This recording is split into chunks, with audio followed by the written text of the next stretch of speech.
কেউ ভাঙাড়ি সংগ্রহ করেন, কেউ গৃহকর্মী, আবার কেউ বা দিনমজুর। অভাব আর অনিশ্চিত জীবিকার সঙ্গে প্রতিদিনই লড়াই করেন এখানকার বাসিন্দারা।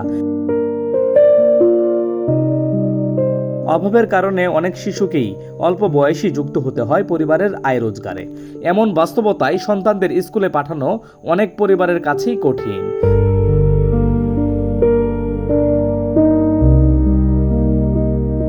বলছি রাজশাহী নগরীর ভদ্রা এলাকার কথা। আরডিএ পার্কের বিপরীতে রেলওয়ে কলোনি ঘেঁষে গড়ে ওঠা এই বস্তির গল্প এটি। এরা খুবই দরিদ্র। এরা হচ্ছে বিভিন্ন পেশায়, অনেকে এখানে ভিক্ষা করেন, বাসাবাড়িতে কাজ করেন, কেউ প্লাস্টিক বা লোহা টোকান, এগুলো করে এরা জীবিকা নির্বাহ করে। এদের সন্তানদের ঠিকমতো খেতে দিতে পারেন না, নানানভাবে এরা হচ্ছে যে জর্জরিত।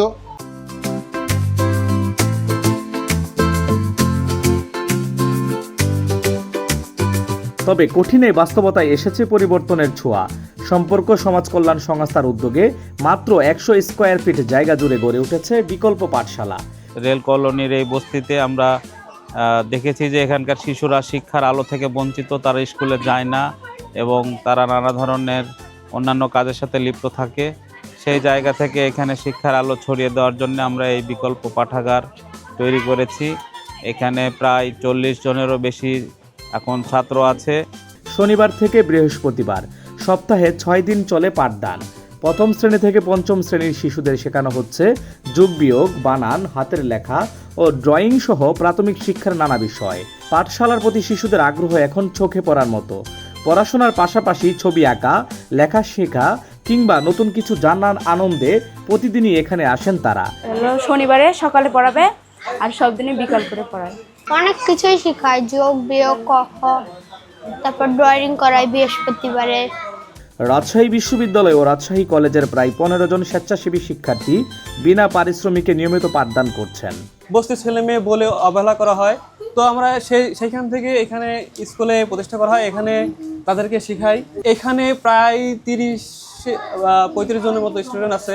এখানে যেহেতু তারা একটা পড়ালেখার পরিবেশ পাচ্ছে, এখানে আসছি, আমরা ক্লাস নিচ্ছি, খুবই অবহেলিত বাচ্চারা। তো তাদের আসলে আরও সামনের দিকে এগিয়ে নেওয়ার জন্য যা যা করা যায় বা করার লাগে আমরা চেষ্টা করছি করতে। এই পাঠশালায় শুধু শিশুদের জন্য নয়, শিক্ষার আলো ছড়িয়ে দেওয়া হচ্ছে বয়স্কদের মাঝেও। প্রতি শুক্রবার তাদের জন্য পরিচালিত হচ্ছে বিশেষ শিক্ষা কার্যক্রম। দীর্ঘদিন শিক্ষার বাইরে থাকা মানুষগুলোর জন্য এই পাঠশালা হয়ে উঠেছে শিক্ষার এক নতুন বাতিঘর। বয়স্ক শিক্ষা কার্যক্রমও শুরু করেছি। বয়স্ক শিক্ষা কার্যক্রমের আওতায় এখানে অক্ষর জ্ঞান দেওয়া এবং পাশাপাশি ধর্ম শিক্ষা সহ নানা বিষয়ে বয়স্কদের মধ্যেও শিক্ষার আলো আমরা ছড়িয়ে দেওয়ার চেষ্টা করছি।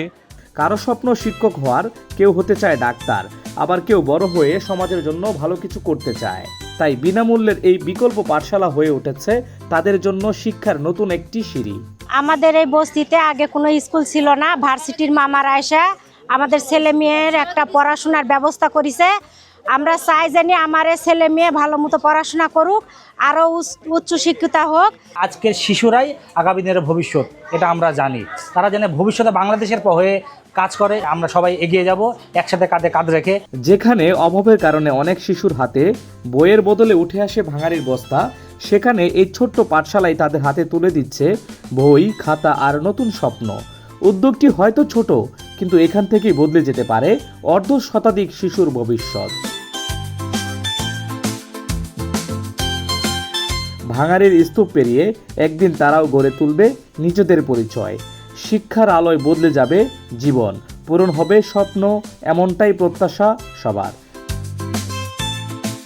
মনির হোসেন মাহিন, স্কাই বাংলা, রাজশাহী।